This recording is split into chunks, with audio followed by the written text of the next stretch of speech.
The first time I noticed Spencer at the laundromat, he was sitting in the exact same cracked blue chair I always used. I remember standing there with my laundry basket, digging into my hip, staring at him like an idiot while the dryers rattled behind us. It was Sunday night, raining outside, and the whole place smelled like detergent and wet concrete. And this guy, this tall, tattooed, intimidating looking guy, was casually taking my seat.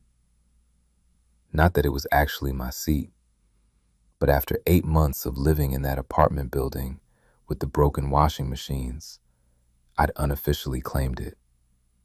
Far corner, next to the vending machine, close enough to the dryers to hear when they stopped.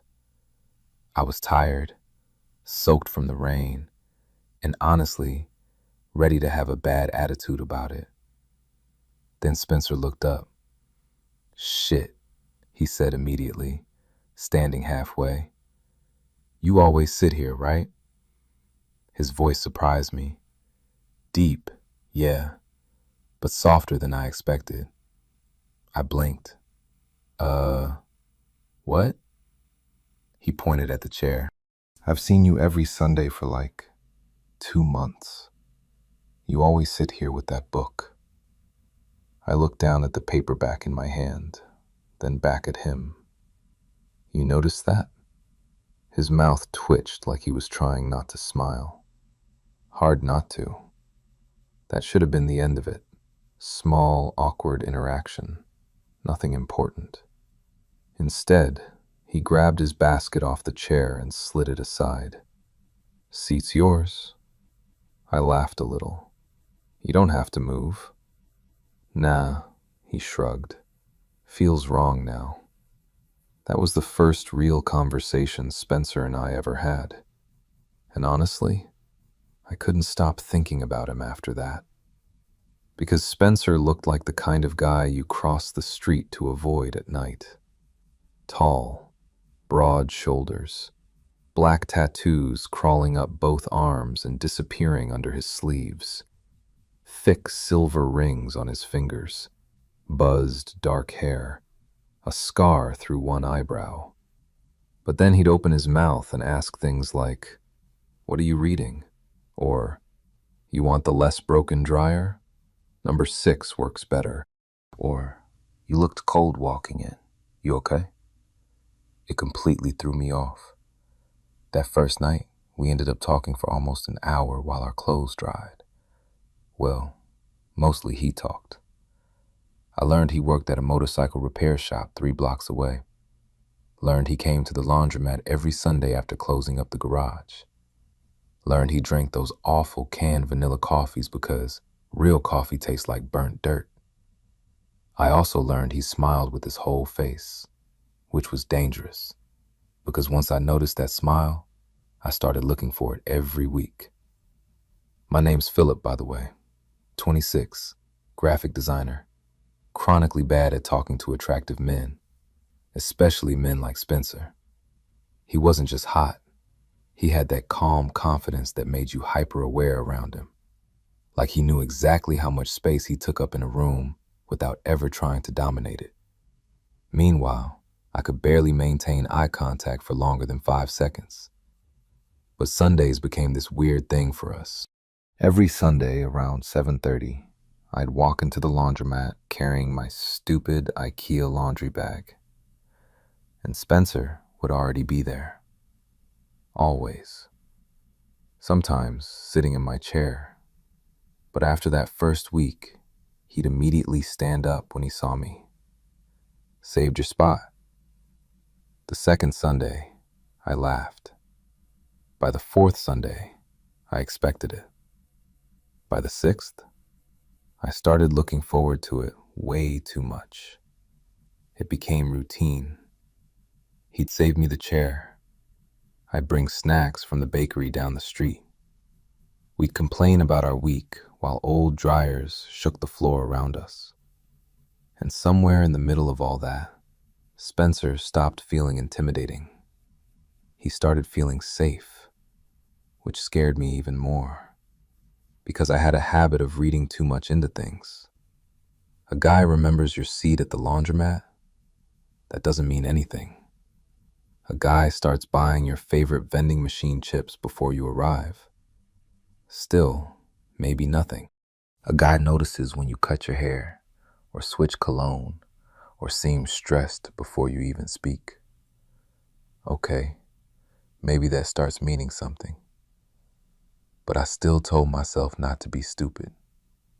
Spencer had never actually flirted with me, not directly. There were moments, though, little moments that stuck in my head at night. Like the time I came in frustrated after getting yelled at by a client all day. I barely said 2 words before Spencer looked over from folding his shirts. You want to talk about it? And I don't know why that hit me so hard. Maybe because nobody usually noticed things like that about me. Or the week I showed up late because I'd gotten caught in a storm. My hoodie was soaked through, hair dripping water onto the tile. Spencer looked up from his chair and immediately frowned. Seriously, Philip. Before I could answer, he stood up, peeled off his own dark gray hoodie, and handed it to me. What? No. Put it on. You'll freeze. I'm covered in tattoos. I'm basically insulated. I laughed so hard I snorted, and Spencer looked absurdly pleased with himself afterward. That hoodie smelled like cedar wood and laundry detergent.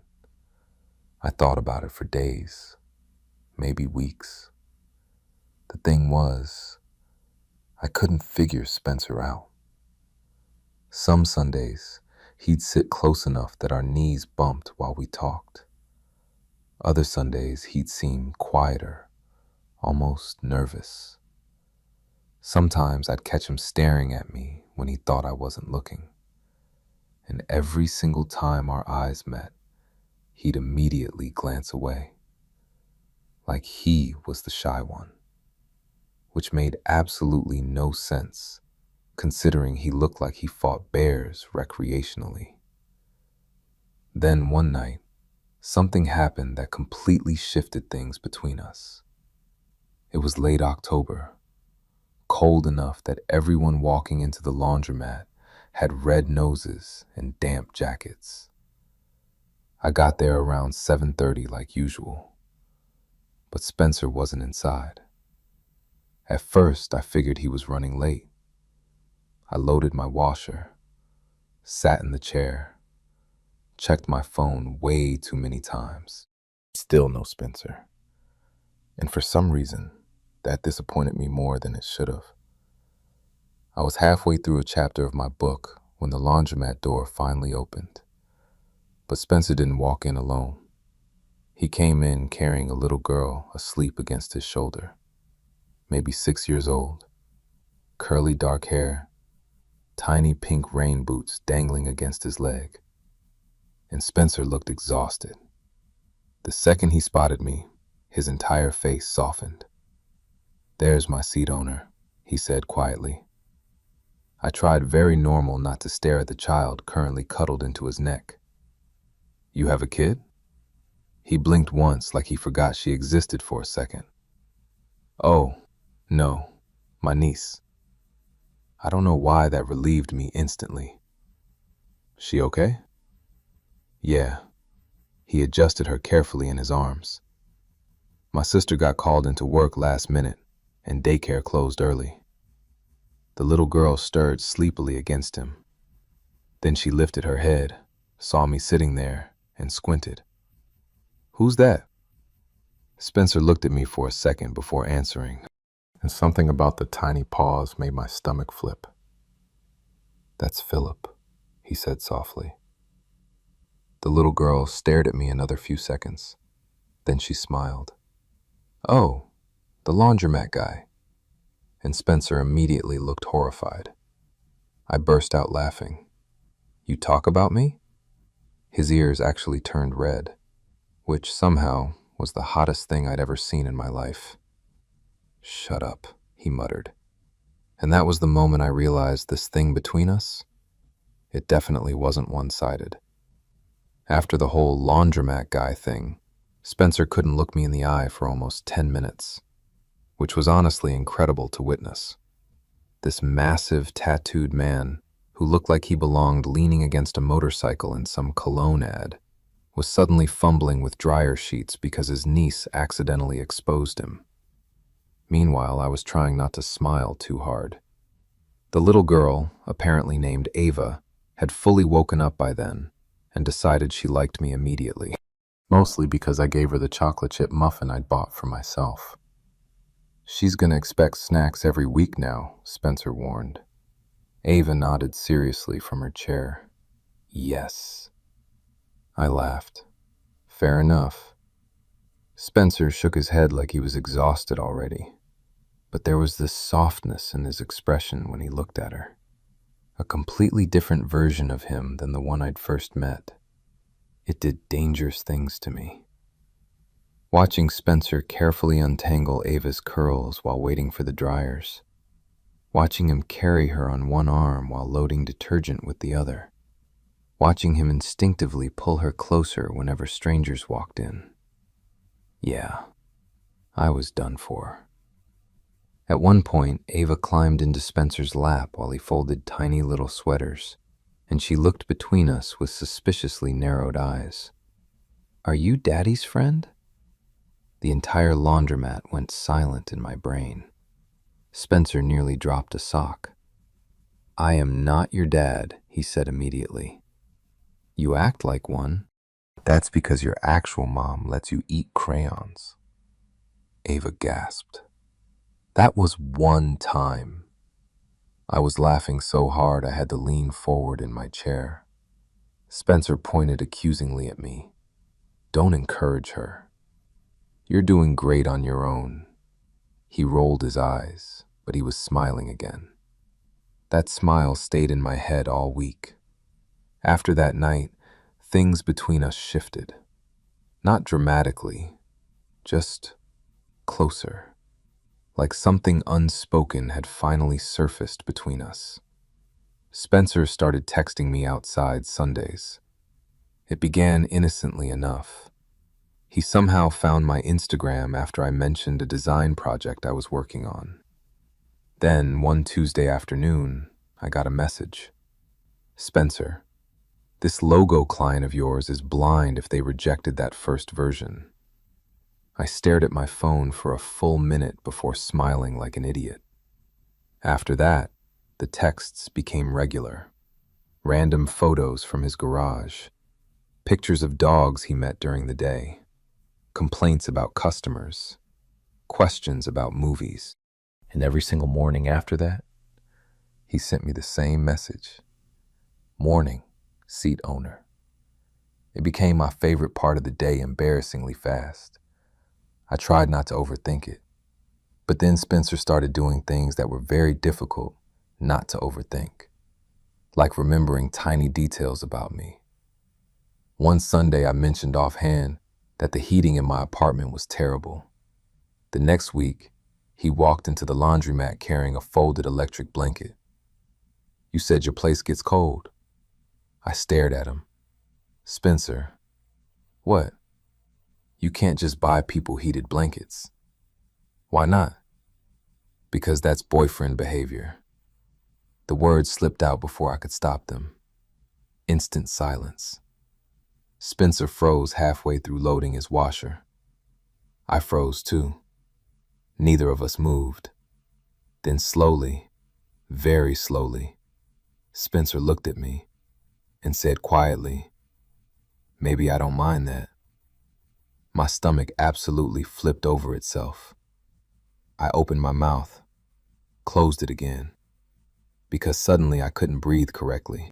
Spencer looked nervous immediately after saying it, like he regretted it. He rubbed the back of his neck. "Sorry, that sounded—" "No," I interrupted too quickly. "No, it didn't." Another silence. Heavy this time. Different. And for the first time since meeting him, I realized Spencer wasn't just casually nice. He was trying. With me. The realization made my chest feel too tight. Because the truth was, I'd liked him for a while now. Long enough that Sundays had stopped being ordinary. Long enough that I caught myself thinking about him while grocery shopping, or walking home, or lying in bed at night. Long enough that seeing his name light up my phone made me stupidly happy. And now suddenly it felt possible that maybe he felt the same. That thought terrified me, because wanting Spencer felt dangerous in the way all meaningful things do. Like if I let myself hope too much, I'd ruin everything. So instead of saying anything smart, I grabbed the electric blanket and muttered, "Thank you." Spencer smiled softly. "Yeah." And somehow that tiny moment changed everything. 2 weeks later, Spencer asked me to dinner. Well, sort of. We were sitting in the laundromat after closing time because the owner knew Spencer and let us stay while finishing our dryers. I was half asleep in my chair, scrolling through my phone when Spencer suddenly said, "You busy Friday?" I looked up. "Depends. On how good the offer is?" His mouth twitched. "There's a burger place near my shop." "Okay. They have garlic fries." Still listening. "And I was thinking maybe you could stop pretending this isn't basically a date." My brain completely short-circuited. Spencer looked calm saying it, but his fingers were gripping a towel way too tightly, which meant he was nervous too. That helped slightly. "You think this is basically a date?" I asked carefully. Spencer held my gaze. "I think I save you a seat every week because I like seeing you." My heart started pounding so hard it actually annoyed me. "And," he continued quietly, "I think you keep showing up because maybe you like seeing me too." God, there was no smooth response to that, especially because he was right, completely right. So instead I smiled helplessly and asked, "What time Friday?" The look on Spencer's face after that, I don't think I'll ever forget it. Like relief mixed with excitement mixed with disbelief. Like he genuinely wasn't sure I'd say yes. "7?" he asked. "7's good." And just like that, I had a date with the tattooed laundromat guy. The problem was that once we acknowledged whatever this thing was, the tension got worse. So much worse. Because suddenly every little touch meant something. Every glance lingered longer. Every smile felt loaded. Friday finally came, and I changed outfits 4 times before leaving my apartment. I hated myself for caring that much. But Spencer made me nervous in a very specific way. Not because he was intimidating anymore. Because he mattered. And that was somehow scarier. When I got to the burger place, Spencer was already outside waiting. Black jacket, dark jeans, arms crossed against the cold. And the second he saw me, his entire face lit up. That stupid, beautiful smile again. "You came," he said. I laughed nervously. "You invited me?" "Yeah, still feels surprising." I tried very hard not to melt on the sidewalk. Then Spencer stepped closer. Not all the way. Just enough that I caught the familiar cedarwood smell from his hoodie again. "You look really good, Philip." And that absolutely ruined me. Because Spencer said it so honestly. Like he wasn't trying to flirt. Like he just needed me to know. I felt heat crawl up my neck instantly. "Thanks," I muttered. Spencer smiled slightly. "Cute when you blush." Oh my God. His laugh rumbled low in his chest, warm and easy. And before I knew it, he reached for the restaurant door, holding it open for me. "Come on, seat owner." I walked inside, smiling so hard my face hurt, and for the first time in a long time, something felt like it might actually become real.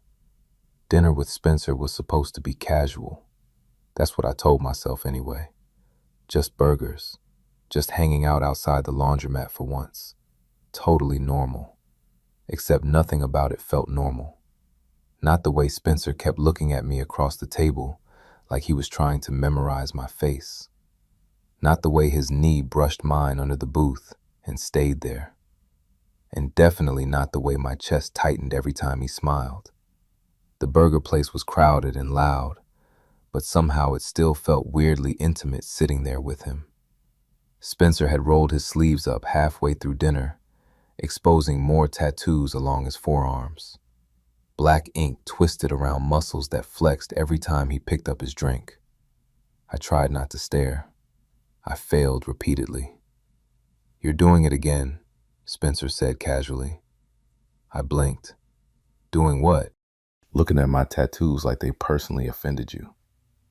I almost choked on a fry. "They're just distracting." One of his eyebrows lifted. "Distracting good or distracting bad?" I grabbed my water immediately to buy time. Spencer laughed softly under his breath. "You get flustered really easy, Philip. You make it impossible not to." The words slipped out before I could filter them. Spencer went very still. Then slowly, he leaned back in the booth, eyes locked on mine. "Good," he said quietly. That one word sat heavy in my stomach. God, how was this man real? After dinner, neither of us seemed ready to go home, which became obvious when we spent 20 minutes standing outside the restaurant, pretending we were still deciding where to go next. Cold air curled around us while traffic passed nearby. Spencer shoved his hands into his jacket pockets. "You want to walk a little?" I nodded immediately. So we did. No destination, just wandering through quiet streets while talking about stupid things. Favorite movies, worst jobs, childhood stories. At some point, Spencer admitted he used to be obsessed with dinosaurs as a kid. I laughed so hard I had to stop walking. "You?" I managed between breaths. "You look like a dinosaur kid?" I was a dinosaur kid. "You absolutely collected plastic raptors." His expression turned defensive. "They were velociraptors." Oh my God, that's worse. Spencer grinned. "You're making fun of me now, huh?" "Yes." Rude. Adorable, though. The second I said it, silence dropped between us. Not awkward, just charged. Spencer stared at me under the glow of a street lamp, and suddenly I became hyper-aware of how close we were standing. His face softened. "You think I'm adorable?" I swallowed hard. "Sometimes." Spencer stepped closer. Not enough to touch, but enough that my pulse immediately sped up. "Philip."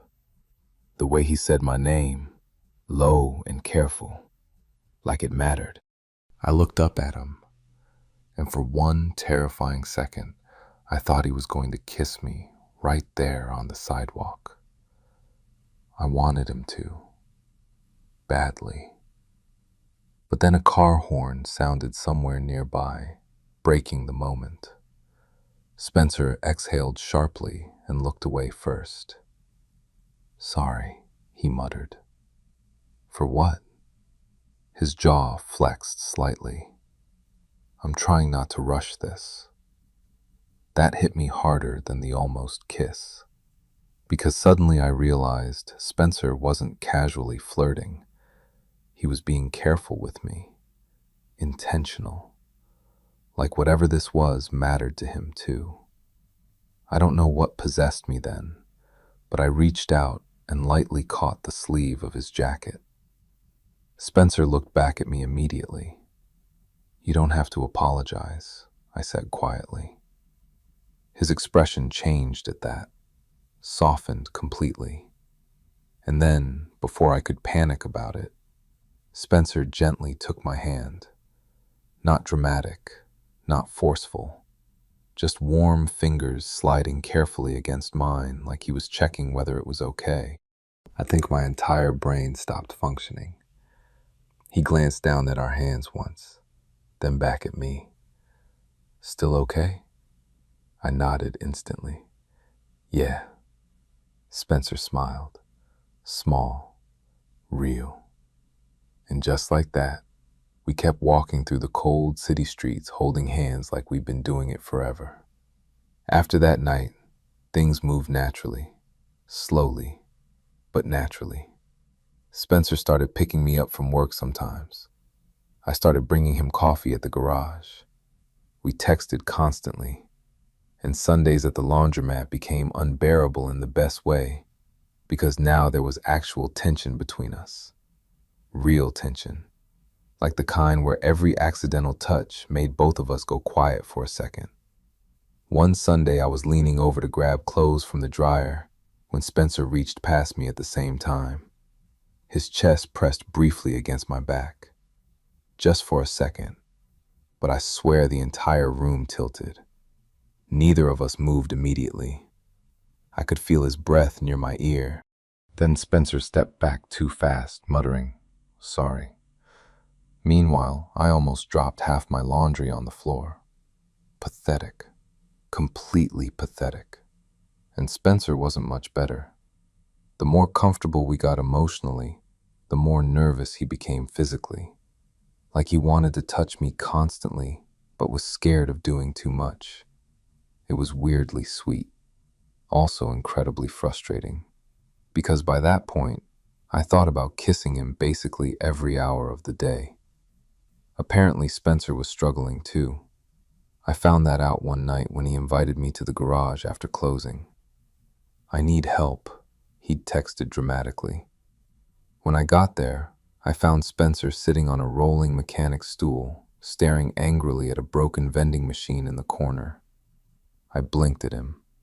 "This is the emergency? It ate my $5. You're unbelievable." "It's theft, Philip." I laughed and walked closer.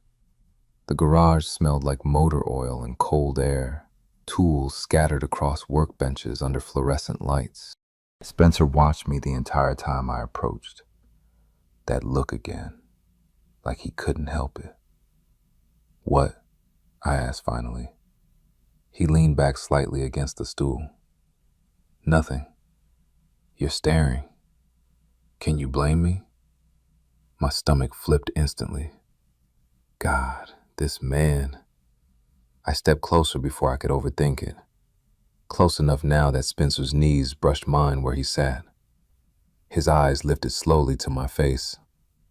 Neither of us spoke. The air between us suddenly felt too thick. And then Spencer quietly said, "You're killing me lately." Every nerve in my body lit up. "What does that mean?" His gaze dropped briefly to my mouth, then back to my eyes. "It means," he said carefully, "I'm trying very hard to be respectful." Oh, oh, I think my heart actually skipped. "Spencer, you don't have to say anything," he said immediately, almost nervous again. I kissed him. I didn't plan to, didn't think. I just grabbed the front of his jacket and kissed him before I lost my nerve. For one terrifying second, Spencer froze completely. Then he made this low sound in his throat, and suddenly his hands were on my waist, pulling me closer, carefully but firmly, like he'd wanted to do it for weeks, which apparently he had. The kiss itself wasn't rushed. That's what I remember most. It felt intentional. Spencer kissed like he did everything else. Steady, focused, careful. But there was so much restraint underneath it that I could barely breathe. When we finally pulled apart, both of us were visibly shaken. Spencer stared at me like I'd just done something unfair. Philip, he said hoarsely. I was still gripping his jacket. Yeah? You cannot kiss me like that in my workplace. I burst out laughing instantly. Spencer groaned, dropping his forehead briefly against my stomach. I'm serious. You kissed me back. Obviously, I kissed you back. His arms tightened slightly around my waist. Then, quieter. I've wanted to do that since week 3 at the laundromat. I smiled helplessly. Week 3? You wore glasses that day. That's your reason? You looked cute. I don't know what you want from me. I laughed again, but my chest felt painfully full, because somehow this terrifying-looking tattooed mechanic had become the sweetest thing in my life, and I was already falling way too hard for him. After we kissed, Spencer got weird. Not bad weird, just visibly overwhelmed, which honestly made me feel a little better because I'd spent the entire walk home internally screaming. We kissed in his garage, like actual movie-level romantic tension. And now suddenly this thing between us was real. Very real. The next morning I woke up to 3 separate texts from him. Spencer, morning. 2 minutes later, sorry if I came on too strong last night. Then another one immediately after. Actually, no, I'm not sorry at all. I laughed so hard into my pillow it was embarrassing. By the time I responded, he'd already sent another message. You awake? I typed back. Barely. 3 dots appeared instantly. Come get breakfast with me. No, good morning. No, pretending to play it cool. Just direct. Very Spencer. So an hour later, I found myself sitting across from him in a tiny diner near his garage while he nervously destroyed little paper sugar packets with his fingers. You know, I said finally, for someone covered in tattoos, you panic surprisingly easy. Spencer looked offended. I do not panic. You sent me 4 texts before 8 a.m. That's called communication. That's called spiraling. He pointed at me with his coffee cup. You kissed me first. That's true. And now I don't know what the rules are. I smiled despite myself. What rules? His ears actually turned pink again. God, I loved when that happened. I don't know, he muttered. Are we dating now? The fact that this giant, intimidating man asked that so carefully nearly killed me on the spot. I leaned forward slightly over the table. Do you want to be? Spencer looked at me for exactly half a second before answering. Obviously. My chest tightened so hard it almost hurt, because there wasn't hesitation in his voice. No uncertainty. Just honesty. I think that's what kept getting me with Spencer. He never played games. If he liked me, I knew it. If he wanted to see me, he said it. If he was nervous, it showed all over his face. There was something terrifyingly sincere about him. So I smiled and said quietly, then yeah, I think we're dating. Spencer stared at me another second. Then he relaxed so visibly that I burst out laughing. You were genuinely stressed about this. You have no idea.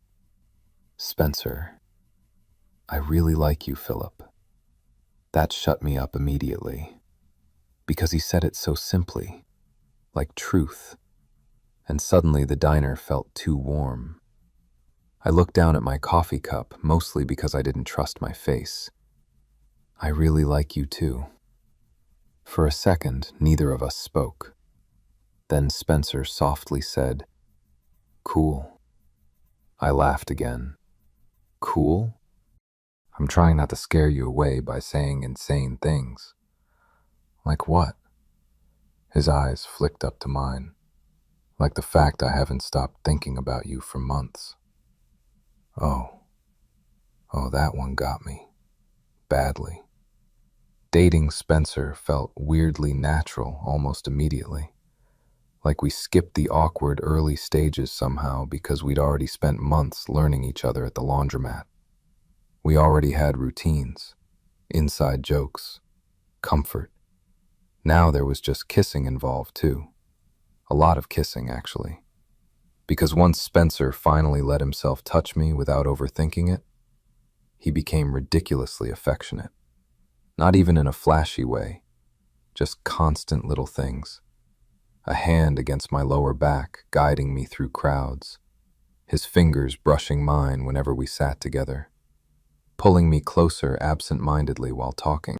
One night we were watching a movie at my apartment, and Spencer spent almost the entire film lazily tracing shapes against my palm, while I pretended I could still focus on the screen.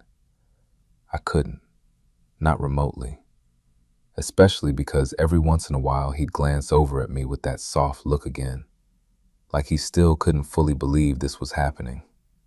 Truthfully, neither could I. The first time Spencer came over to my apartment officially as my boyfriend, he immediately frowned at my kitchen. "Your stove is a fire hazard." "That's dramatic." "Philip, it only sparks sometimes." "Why does it spark?" I was laughing too hard to defend myself properly while Spencer inspected my appliances like a disappointed husband. Then he opened my fridge and got even more upset. "You have no food." "I have yogurt." "You have expired yogurt." Details. Spencer stared at me for a long moment, then grabbed his keys. "Come on." "Where are we going?" "Grocery shopping before you accidentally die." I followed him out, still laughing. But honestly, that domestic little moment affected me more than it should have, because no one had really taken care of me like that before. Not casually, not consistently. Spencer just noticed things and fixed them quietly, like it was instinct. At the grocery store, he tossed things into the cart while muttering judgmental commentary under his breath. "Vegetables are important."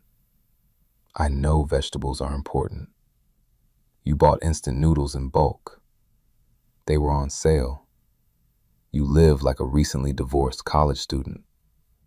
"Wow, you do."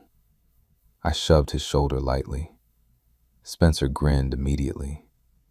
Then, without thinking, he reached over and kissed my forehead right there in the cereal aisle. I froze. Spencer froze too, like he hadn't meant to do it publicly. Then slowly, he smiled against my skin, and something in my chest absolutely melted. But the thing about falling for someone good is that eventually it becomes terrifying. Because suddenly, you have something to lose. In around a month into dating Spencer, I realized I was getting dangerously attached. Not crush attached, not casual attached, real attached. The kind where his absence changed my mood. The kind where I instinctively reached for my phone to text him every time something happened. The kind where I already couldn't imagine Sundays without him. And I think Spencer felt it too, because he started looking at me differently sometimes. Like he'd catch himself getting too soft, too honest. One Sunday night after the laundromat, we were sitting in his truck outside my apartment.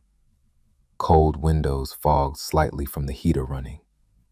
I was rambling about work stress while Spencer listened quietly beside me. Then I stopped mid-sentence. "What?" Spencer blinked. "What?" "You're staring again." His mouth twitched slightly. "Sorry." "No, you're not." "No," he admitted softly. "I'm not." The look in his eyes made my pulse stutter. I swallowed hard. "Why are you looking at me like that?" Spencer hesitated, which almost never happened. Then, finally, because this feels important. The air left my lungs. Neither of us moved. Outside, rain tapped softly against the windshield.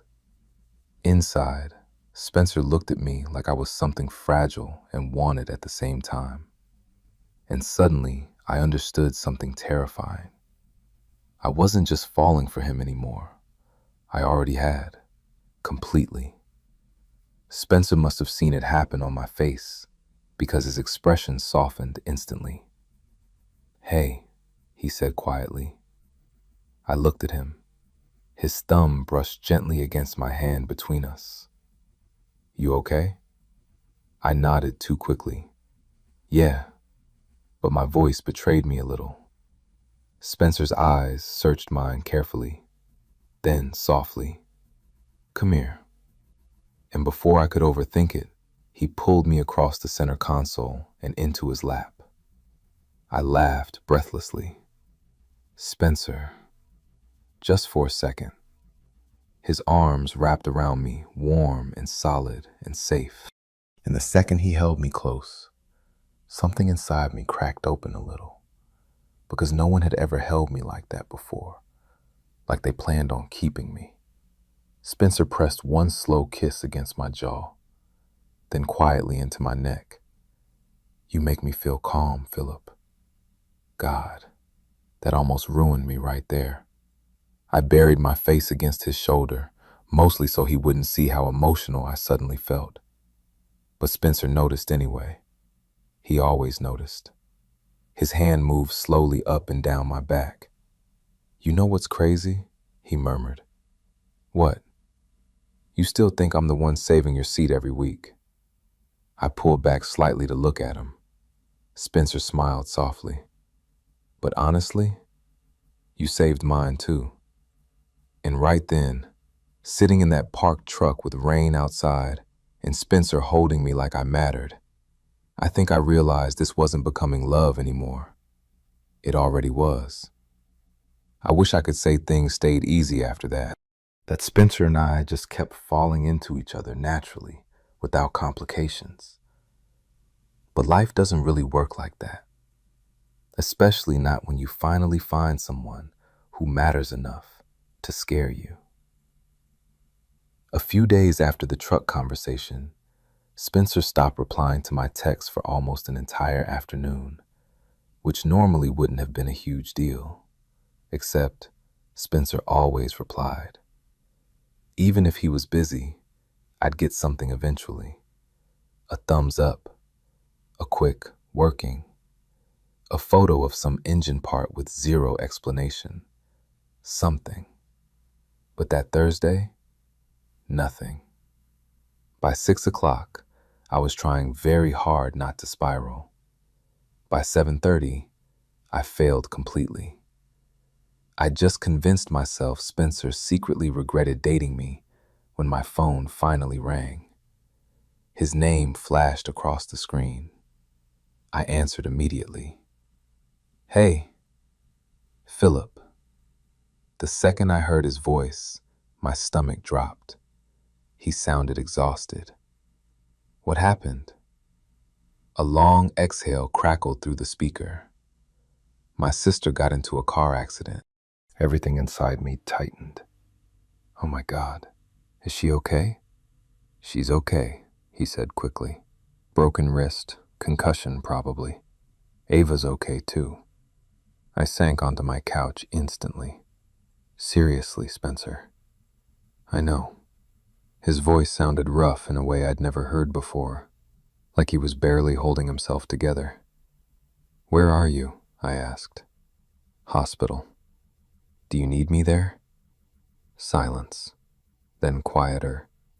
"Can you come?" I was already grabbing my jacket.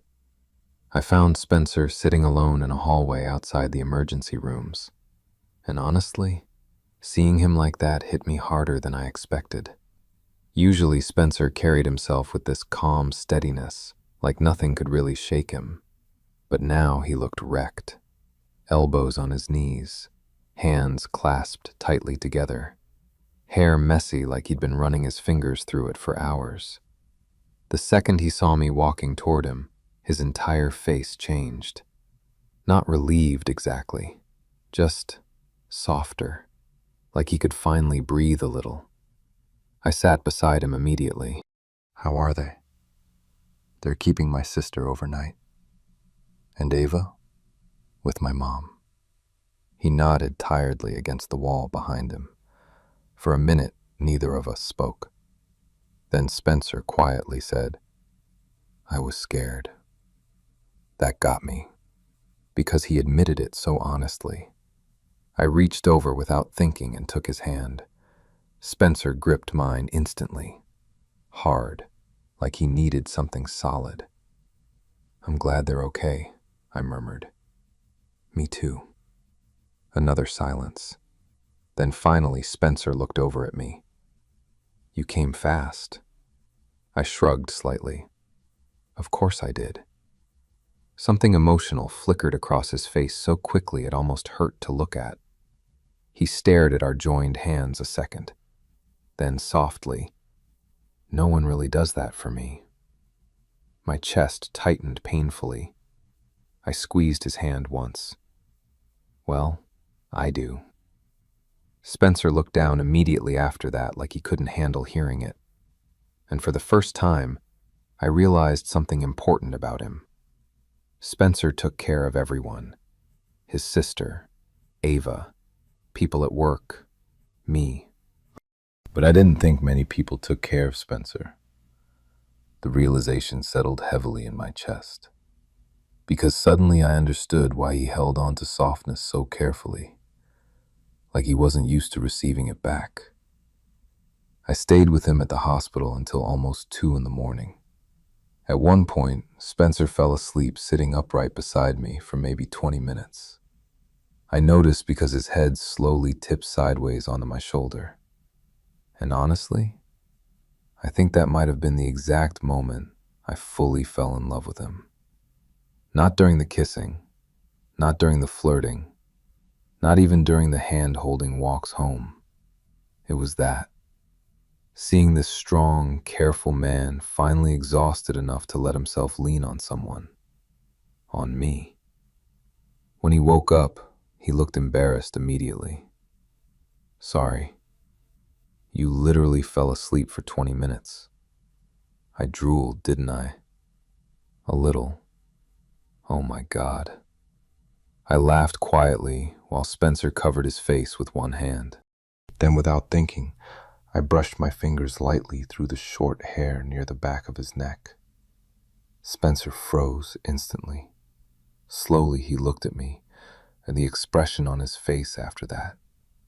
Wow. Like no one had touched him gently in a very long time. "You okay?" I asked softly. He nodded once, but his eyes stayed locked on mine. Then quietly, "You do things to me, Philip."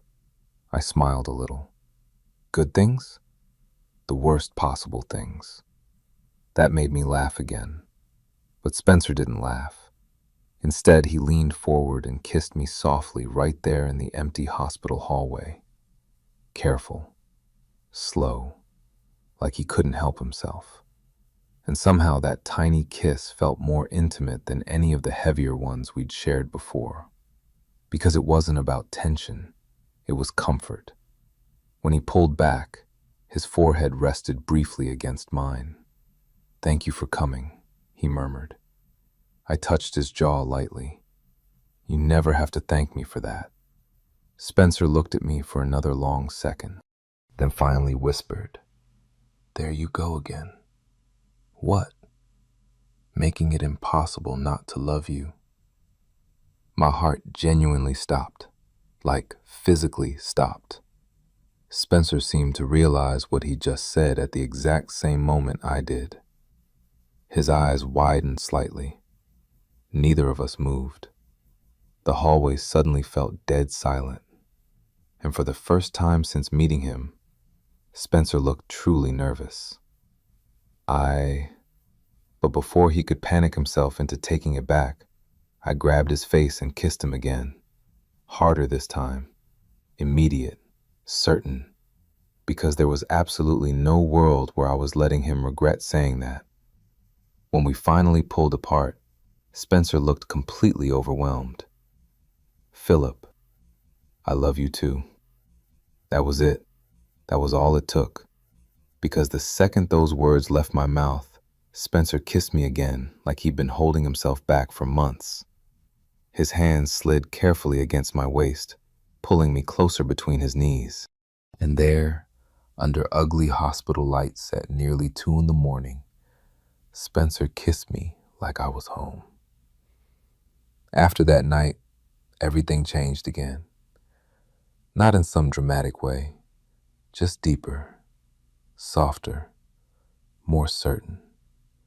Spencer started calling me sweetheart when he was tired. I started leaving spare clothes at his apartment. Ava started referring to me exclusively as Uncle Philip, despite several failed attempts at correction. And every Sunday at the laundromat, Spencer still saved my seat, every single time. No matter how crowded it got, no matter who was sitting there first. One night I walked in late after work and found Spencer standing beside the chair arguing with some old man. "I'm telling you someone's sitting there. There's nobody there." "There will be." I was laughing before I even reached them. Spencer turned immediately at the sound, and the second he saw me, that look again, every single time. Like I was still his favorite person to see. "There he is," Spencer said softly. The old man looked between us dramatically. "You're saving seats in a laundromat for dates now?" Spencer didn't even hesitate. "Yeah."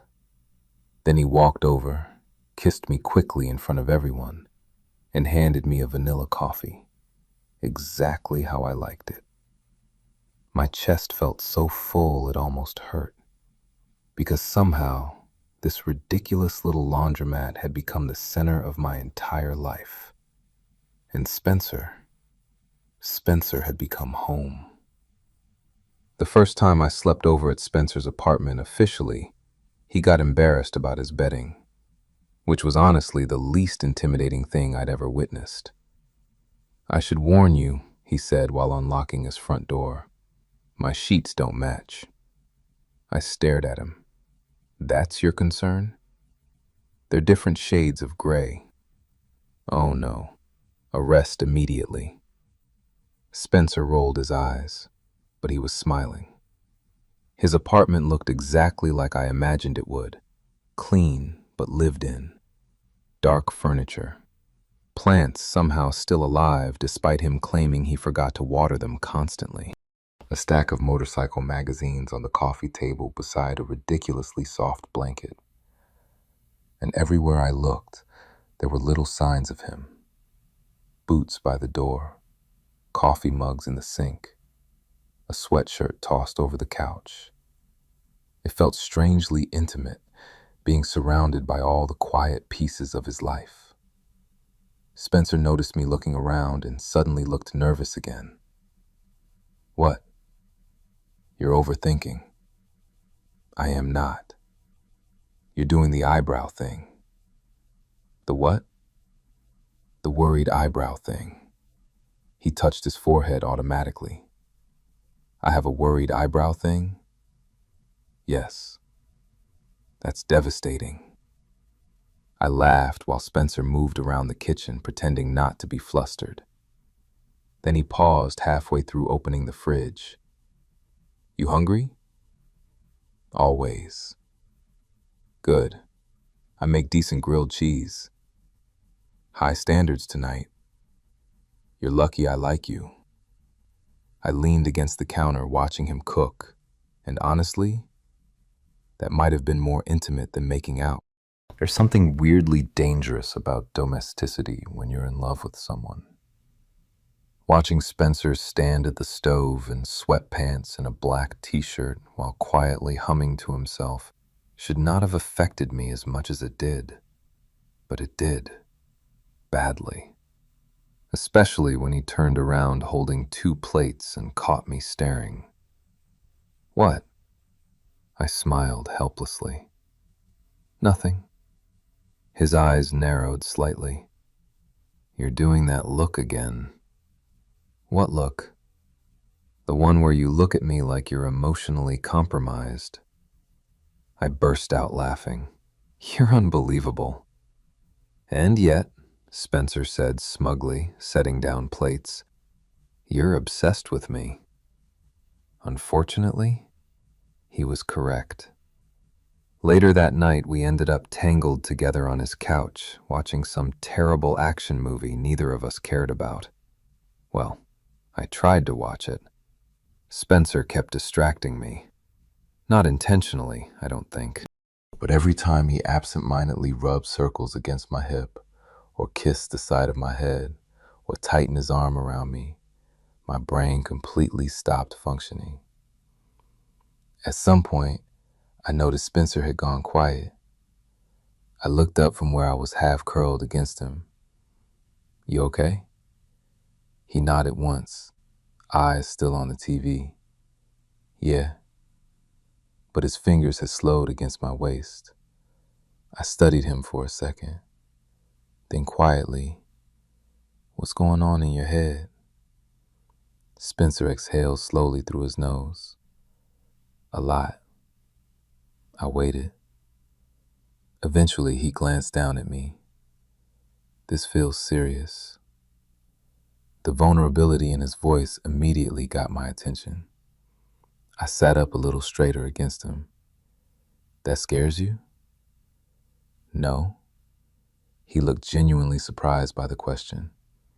Then softer. It scares me how little it scares me. That hit directly in the chest, because I understood exactly what he meant.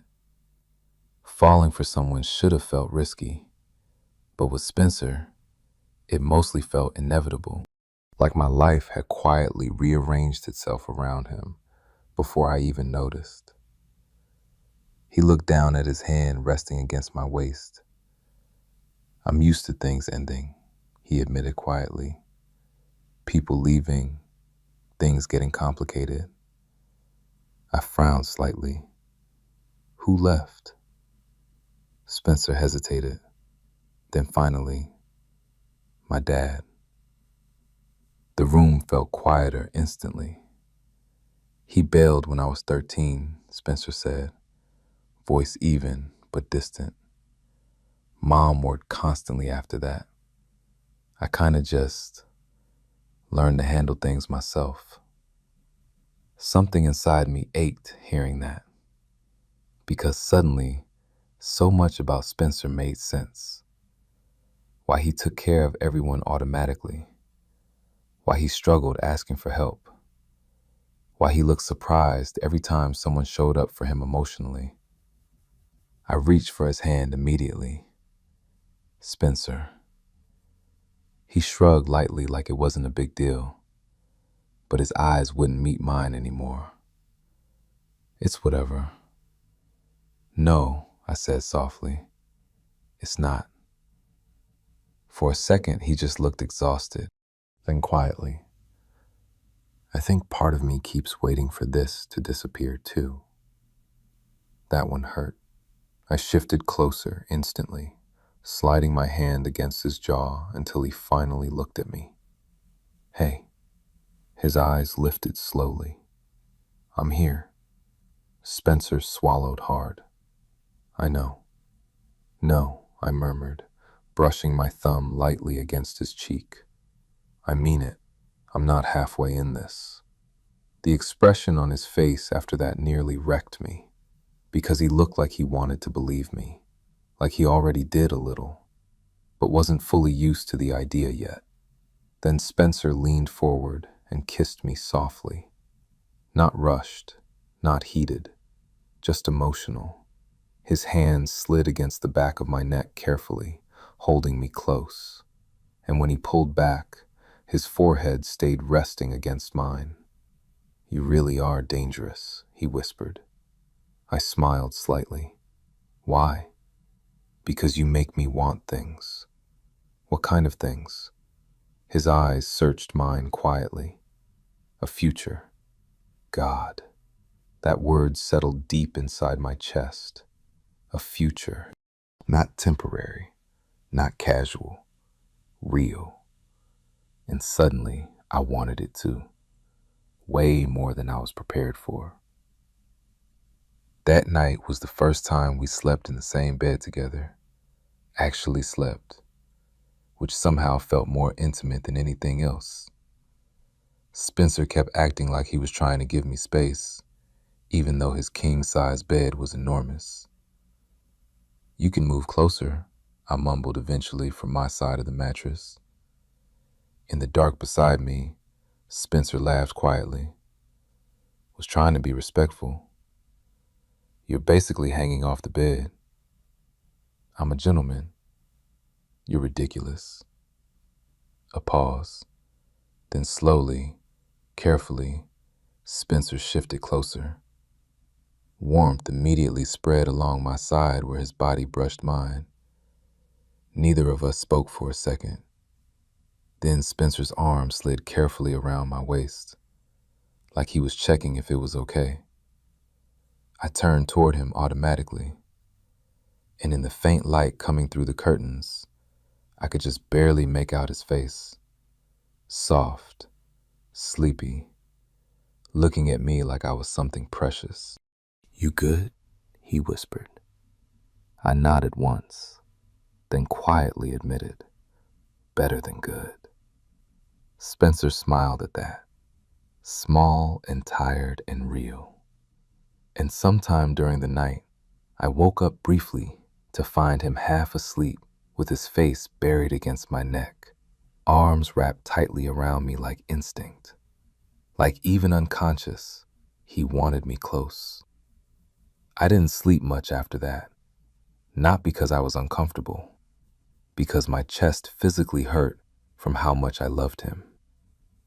The next Sunday at the laundromat, things felt different again. Not because anything was wrong, because now everyone else noticed too.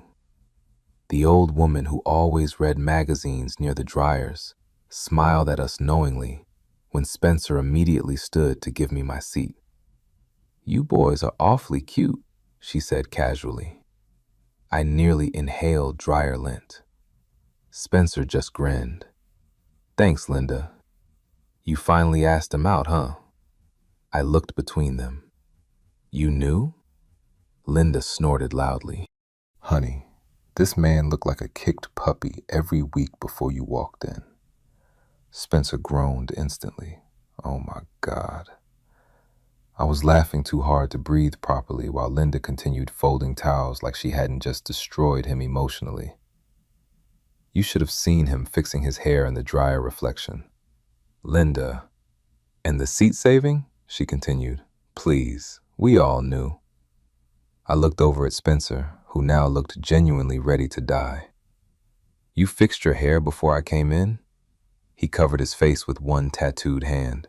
"Philip, you had a crush on me. I hate both of you." I was still laughing when Spencer finally grabbed my wrist and pulled me closer between his knees. Then quietly into my ear so only I could hear, "You're lucky I'm in love with you." The words hit me instantly, still, every single time. I smiled helplessly and kissed him softly right there beside the dryers. And somewhere behind us, Linda yelled, "About time!" By December, Spencer basically lived in my apartment half the week. Not officially, but his boots stayed by my front door now. His hoodie permanently occupied one corner of my couch, and somehow my fridge had transformed from expired yogurt graveyard into an actual adult refrigerator because Spencer kept quietly restocking it. "You know," I told him one night, "normal people don't sneak vegetables into their boyfriend's apartment." Spencer looked up from the kitchen. "You ate an entire bag of shredded cheese for dinner once." "I was going through something." "You were watching reality TV." "Emotionally." He laughed under his breath and tossed a grape at my forehead. I loved him so much it was becoming ridiculous. And apparently everyone else could tell too, especially Ava. One Sunday before Christmas, Spencer brought her to the laundromat again because his sister was working a double shift.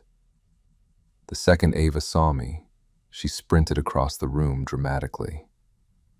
"Uncle Philip!" I barely caught her before she launched herself directly into my chest. Spencer walked in behind her, carrying laundry baskets and looking deeply tired already. "She had 3 cookies in the car," he warned. "That explains the tackle." Ava gasped. "I did not tackle. You almost broke my ribs." "She definitely did," Spencer muttered. Then he leaned down and kissed me quickly, like it was the most natural thing in the world, which, honestly, it had become. Ava immediately narrowed her eyes suspiciously. "You guys kiss a lot now." Spencer sighed. "Yeah." "Why?" "Because I love him." Silence. My brain stopped, completely stopped. Spencer froze too, like he hadn't realized he said it out loud so casually. Meanwhile, Ava looked disgusted by the entire conversation. Ew. But I couldn't even laugh, because Spencer was staring at me now, and there was no taking it back. Not that he wanted to. Slowly, Spencer's expression softened, then quieter just for me. "I do." God. Even after hearing it before, it still hit me like a truck. I smiled helplessly. "I know." Spencer looked visibly emotional for a second after that. Then Ava ruined the moment immediately by yelling, "Can I have vending machine chips?" And just like that, the spell broke. Spencer groaned dramatically while I laughed into his shoulder. A week later, something happened that scared the hell out of me. Spencer got hurt at work. Not badly, but enough. I was at my desk finishing client revisions when he texted me, "Don't freak out," which is objectively the worst possible way to begin a sentence. By the time I got to the garage, my heart was pounding. I burst through the side entrance and immediately found Spencer sitting on a workbench while one of his coworkers wrapped gauze around his forearm. Blood stained the towel in his lap. "Oh my God." Spencer looked up instantly. "Hi." "Hi." He blinked at me. "Spencer." "It looks worse than it is." His coworker snorted loudly. "That's because he's dramatic." "I'm dramatic?" I repeated incredulously. "You're pale," Spencer pointed out. "Because you're bleeding." The coworker finally finished wrapping his arm and walked away, muttering something about lovesick idiots. I ignored him completely and stepped closer to Spencer. "Let me see." "It's fine." "Spencer." He sighed and carefully uncovered part of the towel. The cut stretched along his forearm, angry and stitched. My stomach flipped immediately. What happened? Metal edge slipped while lifting an engine part. "You needed stitches." "Yeah." "You texted me, 'Don't freak out.'" "I was trying to help."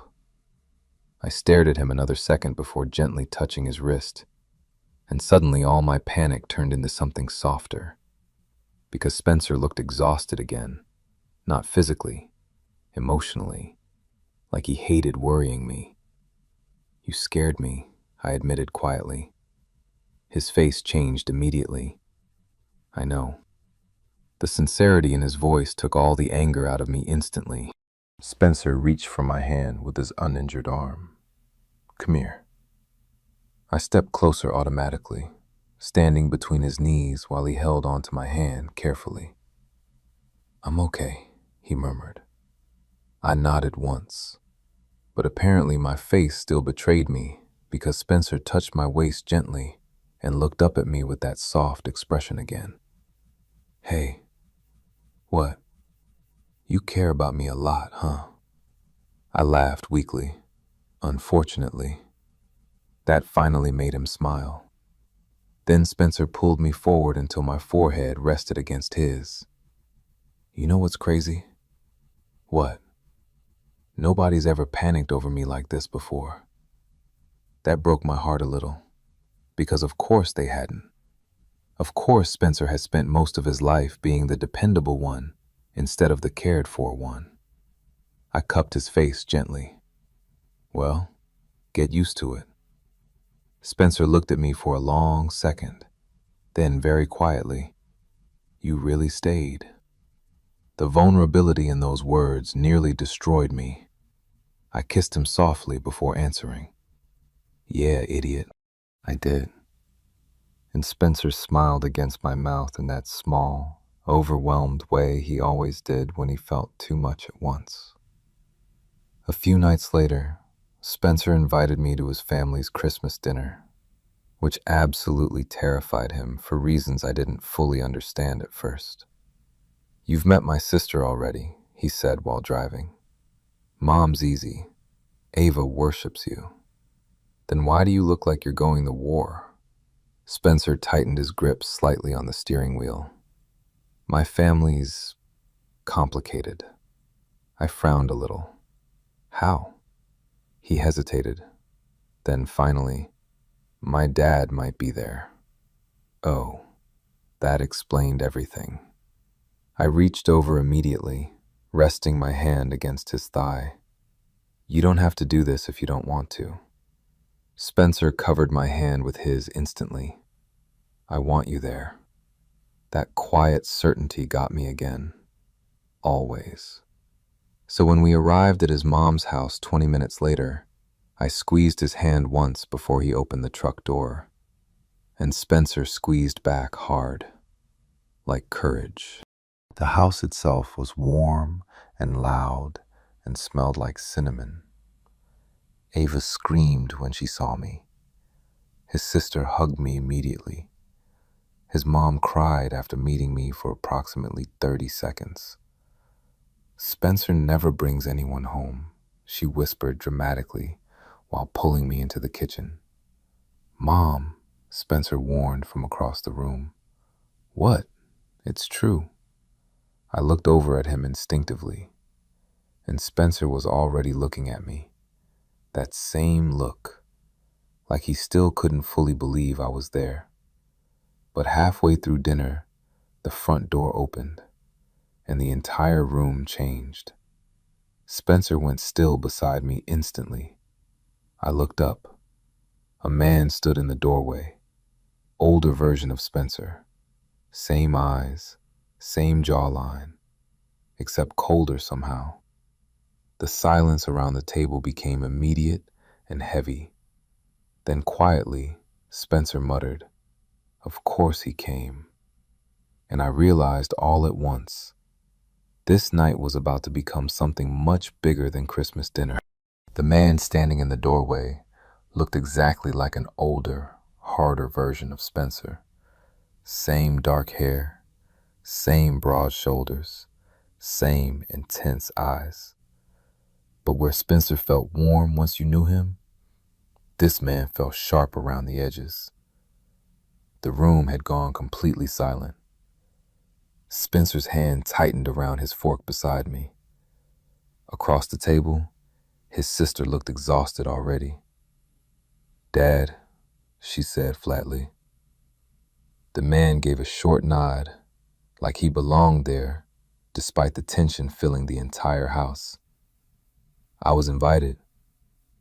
No one said you couldn't come, Spencer's mom replied carefully from the kitchen doorway. But nobody sounded happy about it. I glanced at Spencer instinctively. He looked furious. Not loud furious. Worse, controlled furious. The kind that sat heavy behind his eyes. His dad finally noticed me sitting beside him. Who's this? Before I could answer, Spencer spoke immediately. My boyfriend. No hesitation, no softening, just direct. I felt my chest tighten instantly. His father's eyebrows lifted slightly. Oh. The silence after that stretched awkwardly. Then Ava suddenly shouted from the living room floor. "His name's Philip, and he's nice." Honestly, thank God for Ava, because the tension cracked just enough for people to breathe again. Spencer's mom hurried everyone back toward dinner while his father took a seat at the far end of the table, as far from Spencer as possible, which, judging by Spencer's expression, was intentional on both sides. I leaned slightly closer to him under the table. "You okay?" Spencer nodded once, but I could feel how tense he was. His knee bounced slightly beneath the tablecloth. His jaw stayed locked tight. And suddenly I understood something important. Spencer wasn't scared of his father. He was bracing himself against old hurt. Dinner became this strange balancing act after that. Everyone trying to act normal while years of unresolved tension sat in the room with us. Spencer barely spoke. His father barely looked at him. And every time they accidentally made eye contact, something painful passed silently between them. At one point, Spencer's mom asked me about work, clearly trying to lighten the mood. I answered while Spencer quietly reached for my hand beneath the table. The second our fingers intertwined, I felt him relax slightly. Just slightly, but enough. His thumb brushed slowly against my knuckles while conversations continued around us, like grounding himself. Then finally, after nearly an hour of awkward small talk, Spencer's father spoke again. "So how long have you two been together?" I glanced at Spencer before answering. "About 4 months." His father nodded once. Then after a pause, "You seem serious." Spencer answered before I could. "We are." Again, that immediate certainty. No embarrassment. No hesitation. And weirdly, that seemed to affect his father more than anything else had all night. The older man studied Spencer carefully across the table. "You happy?" The question sounded almost suspicious, like he genuinely didn't know how to ask it. Spencer leaned back slightly in his chair, then calmly answered, "Yeah." Simple, honest, certain. I felt my throat tighten a little hearing it, because Spencer wasn't performing. He meant it completely. For a second, his father just stared at him. Then slowly his gaze shifted toward me. I honestly expected judgment, disapproval maybe. Instead, he looked tired, older than I realized at first glance. And quietly, almost awkwardly, he said, "Good." The entire table seemed surprised by that response, including Spencer. But before anyone could process it further, his father stood from the table. "I should go." His mom frowned immediately. "You just got here." "I know." But he was already grabbing his coat. Then, after a hesitation that visibly cost him something, he looked at Spencer. "I'm glad you're doing okay." Spencer went still beside me, because suddenly this wasn't about dinner anymore. This was about years. Years of silence. Years of resentment. Years of absence. His father swallowed once, then quietly, "I know I don't really get to ask for much from you." Nobody moved. "But I'd like to try again someday, if you'll let me."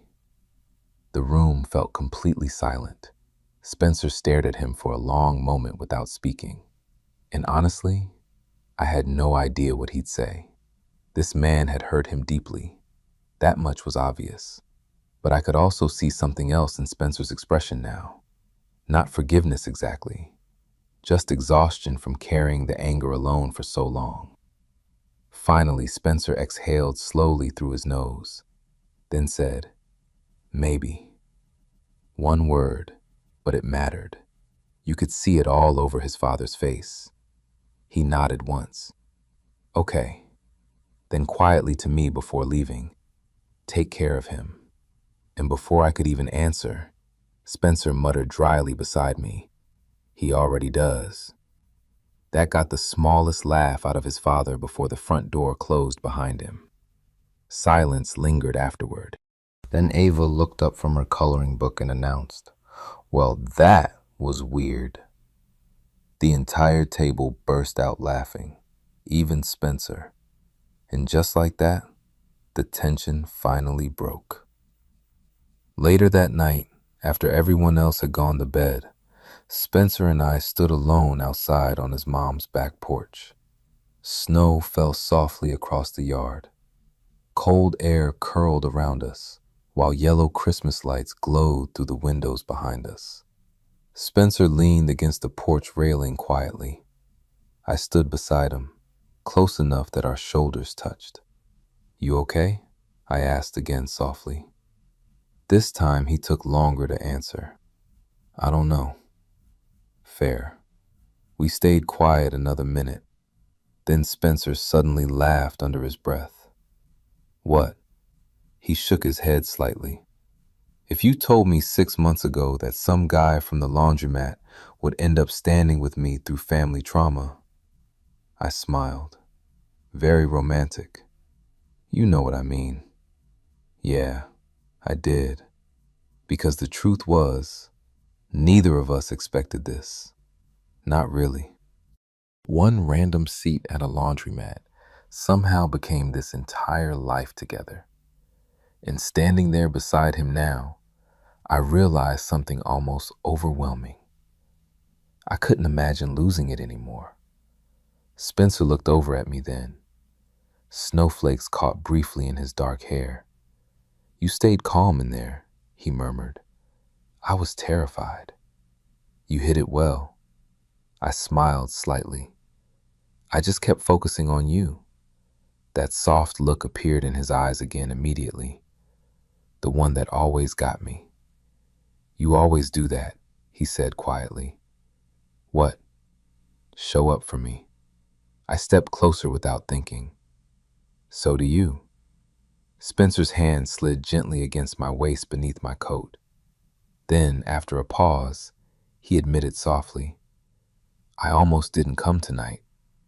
I frowned slightly. Why? His eyes searched mine. Because every important thing in my life before this eventually hurt. God, there it was again. That honesty. Raw and careful and real. I touched his face gently. But you came anyway. Yeah. Why? And Spencer smiled. Small, certain. Because you were with me. That did it. That completely did it. I kissed him immediately, cold hands against his jaw while snow fell around us. And Spencer kissed me back like he always did now, like he knew exactly how much I mattered to him. When we finally pulled apart, he rested his forehead against mine. You know something? He murmured. What? I still would have saved you that seat every week, even if nothing happened between us. I laughed softly. That's actually insane. Probably. Then quieter. But I'm really glad something happened. Me too. God, me too. Because somehow the tattooed guy at the laundromat became the love of my life. Not through dramatic moments.